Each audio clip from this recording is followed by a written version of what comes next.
எல்லாருக்கும் வணக்கம். நாம இன்னைக்கு வந்து இதுல தீட்சை கொடுக்கறத பத்தி தான் இதுல நான் உங்களுக்கு போட்டிருக்கேன் இந்த வீடியோல வந்து.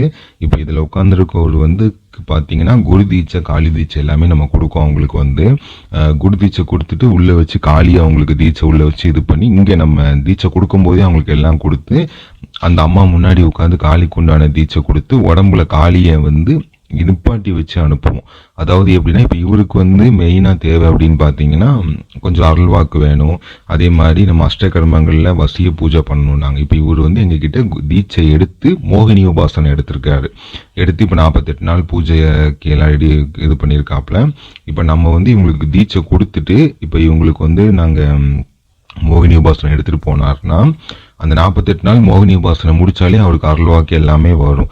நாங்க இவருக்கு தீட்சை கொடுக்க போய் இவருக்கு ஒரு 11 நாள் 21 நாள்லயே இவருக்கு வந்து அருள்வாக்கு மற்ற விஷயங்கள் எல்லாமே வர ஆரம்பிக்கும். ஏன்னா இவங்களுக்கு தீட்சை கொடுக்கும் போது எப்படி கொடுப்போம்னா நாங்க மயான பூஜை பண்ணி எடுத்து வச்சிருக்க அந்த காளியை அப்படி தீட்சை கொடுப்போம். சில இடத்துல சும்மா தீட்சைங்கிற பேர் ஏதோ ஒன்று பண்ணுவாங்க, அப்படிலாம் இல்லை. மயான பூஜை பண்ணி நாங்க அவங்களுக்கு சொல்ற மந்திரம், அவங்களுக்கு தீட்சை கொடுக்கும்போது சொல்ற மந்திரம் அந்த மயான பூஜை பண்ணி எடுத்த தீட்சை. இவர் வந்து இப்போ மயான பூஜை பண்ணல.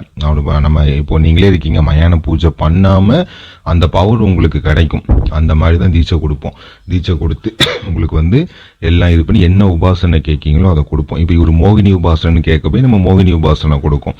இல்லை வேற இப்போ இதாவது நமக்கு தேவைப்படுது அப்படின்னா இப்போ இவருக்கு வந்து எப்படின்னா மோகினி உபாசனை 48 நாள் வசிய பூஜை மெயினா இது பண்ற மாதிரி. இப்போ உங்களுக்கு வந்து இப்போ நீங்க காளி பூஜை எடுத்து பண்றீங்க, இல்லோட எச்சினி பூஜை எடுத்து பண்றீங்கன்னா நீங்க தீட்சை வாங்கன்னு பண்ணீங்கன்னா ரொம்ப நல்லது. உங்களுக்கு எப்படின்னா இப்போ அந்த பூஜை உங்களுக்கு கண்டிப்பா சக்சஸ் ஆகும், நல்லபடி இதாகும், நல்லதா இருக்கும். நம்ம தீட்சை வாங்காம கூட பண்ணலாம், பிரச்சனை இல்லை. தீட்சை வாங்கினா ரொம்ப நல்லது. உங்களுக்கு வந்து நீங்க எப்படின்னா அதாவது நீங்க வந்து எப்படின்னா எனக்குள்ள பாதி மாதிரி நீங்க ஆவீங்க. நீங்க ஒரு விஷயம் என்ன விஷயம் பண்ணாலுமே நீங்க உங்களுடைய உபாசனை எடுத்த தெய்வத்தை குரு என்ன நீங்க மனசுல நினைச்சு நீங்க எந்த ஒரு உபாசனை பண்ணாலும் சரி, எந்த ஒரு பூஜை அஷ்ட கடமைகள் செஞ்சாலும் சரி, உங்களுக்கு சித்தியா உங்களுக்கு வந்து அது நல்லபடியா முடியும்.